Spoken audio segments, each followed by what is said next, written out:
The state of the auto industry amid the pandemic with John Quelch, Dean of the Miami Herbert Business School, and Lauren Fix, the car coach. Thank you both for joining me. Lauren, let's start with you. As we talk about the prospects of reopening the economy here in the States, what does this look like for U.S. auto manufacturers?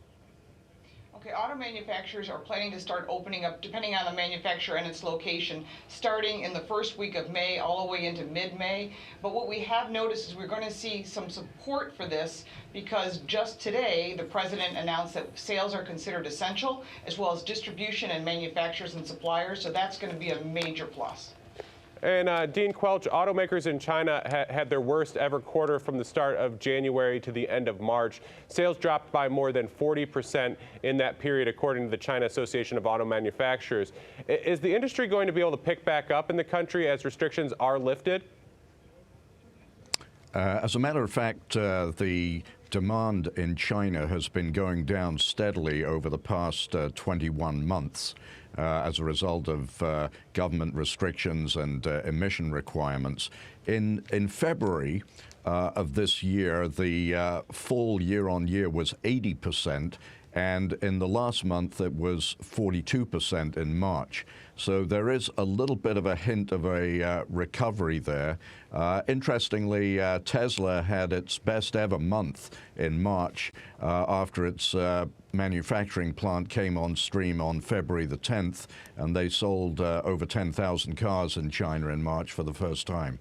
And now, Lauren, I know you've been keeping an eye on this.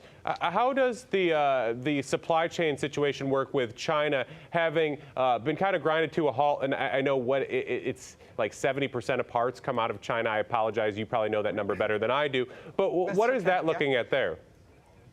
Well, interestingly enough, we were talking about Tesla getting online because they're in Shanghai and they were getting support from the Chinese government. But also Volkswagen has 32 of 33 of their plants open and they're producing product as well. So as long as that supply chain continues to produce product, we should be in a better position. The big problem is here in North America.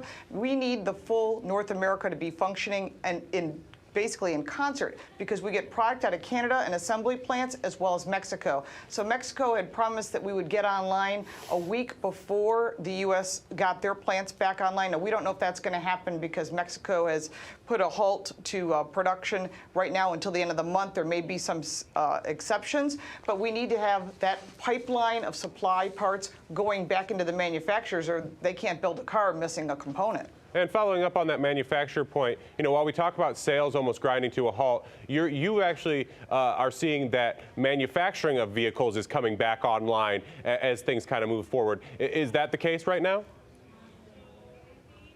Yeah, I am seeing that actually some of the manufacturers are already up. You've got starting on Monday, Volvo, also Hyundai has been already put back online. So you're seeing a lot of manufacturers.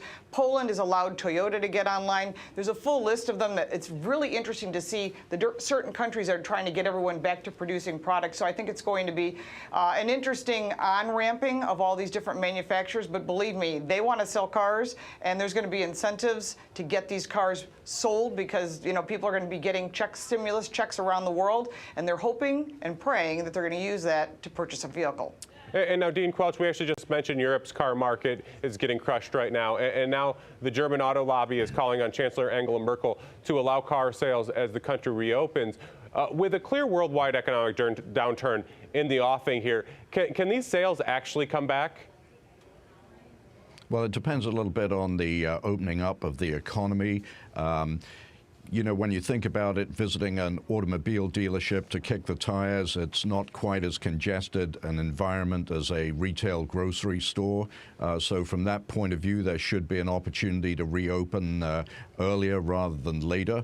But a lot of consumers in Germany and elsewhere have just slammed on the brakes. They're postponing new car purchases. They're postponing trading in their existing car for a pre-owned car. And they're probably going to be trading down in terms of the overall dollar value of the car that they do buy when they get into the dealership to buy.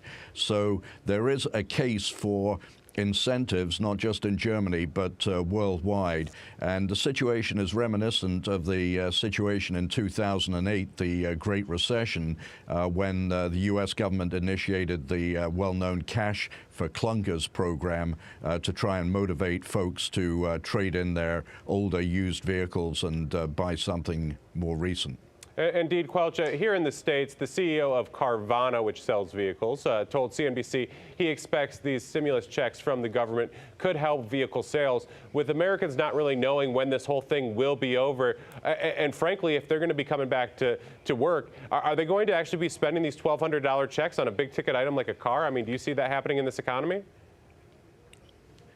Well, I think if that were to happen, it would somewhat defeat the object of the exercise, which is really to give consumers the opportunity to have cash in hand for daily and weekly purchases, notably groceries and other essential items. So using those checks, and by the way, the checks aren't that big in the first place, to subsidize the purchase of a new car, that's pretty unlikely. I just want to point out one other thing, if I may, and that is the lease situation in the United States, with so many of the 22 million people who are now filed for unemployment benefits. These people have a lot of leased vehicles. The leases will come due. They won't be able to pay the lease monthly fees. So that's going to create another problem in the used car sector that will drag down new car prices as well. Dean John Quelch and Lauren Fix, thank you so much for joining us today to discuss this important issue. Thank you. Thank you.